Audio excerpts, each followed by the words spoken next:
Ukrainian President Volodymyr Zelensky has survived more than a dozen assassination attempts, one of his close advisors has claimed. Mikhail Podolyak, the head of the Office for the President, has warned of Russian sabotage groups entering Kyiv and attempting to hunt down Mr Zelensky and his family.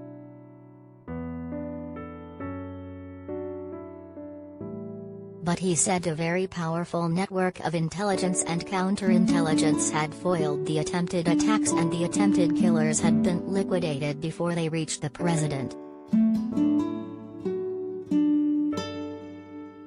But refuted recent reports that stated the Ukraine president had survived 3 assassination attempts in the last week, believing the number to be far higher.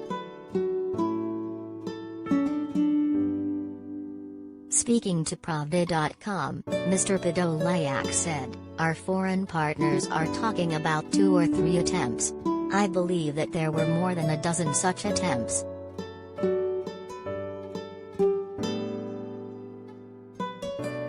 He said the president's office always has operational information sabotage groups who want to enter the government quarter.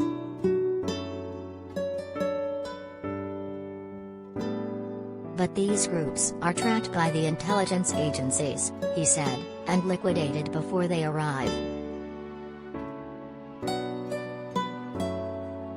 Last week, it was reported that Mr Zelensky had survived 3 attempts on his life after mercenaries from the Kremlin-backed Wagner Group and Chechen Special Forces were both allegedly sent to kill the Ukrainian president since the start of Russia's invasion.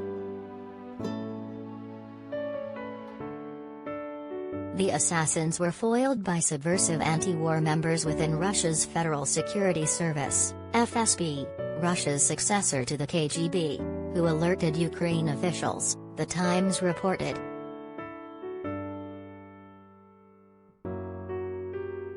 Ukraine's Secretary of National Security and Defense confirmed the 3 assassination attempts and told local press that he had received information from the double agents who do not want to take part in this bloody war.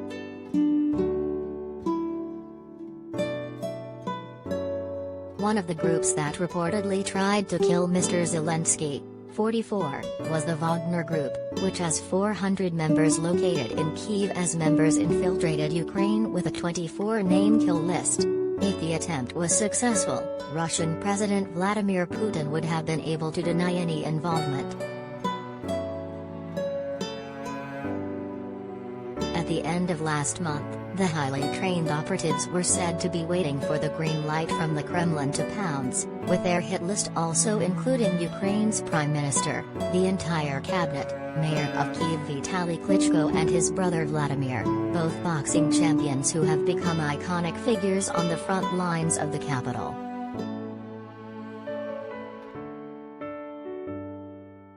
The plan was sabotaged after they reached the upper echelons of the Ukrainian government last Saturday morning, prompting Kyiv to declare a 36-hour hard curfew, ordering everyone indoors so that soldiers could sweep the streets for Russian saboteurs.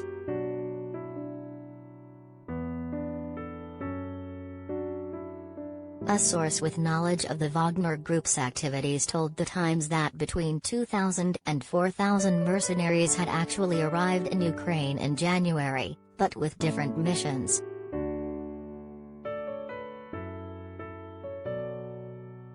The group are said to be tracking Mr Zelensky and his colleagues via their mobile phones, claiming to know where they are at all times.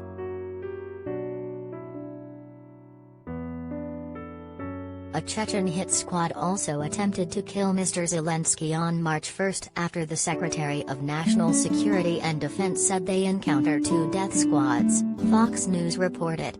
The FSS also reported their movement. The Chechen are a part of Russia's National Guard and are known for using brutal tactics.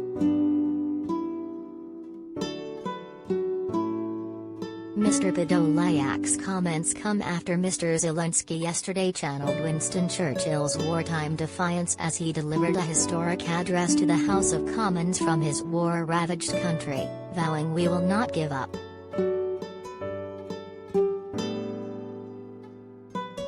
He was given a standing ovation by MPs both before and after his speech, in which he compared Ukraine's fight against Russia to Britain's Second World War struggle against Nazi Germany.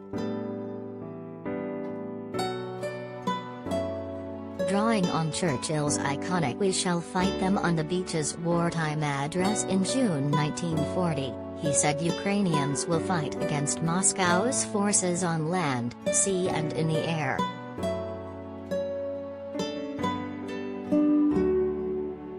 Boris Johnson responded to the address by telling MPs that Britain and our allies are determined to press on with supplying our Ukrainian friends with the weapons they need to defend their homeland as they deserve.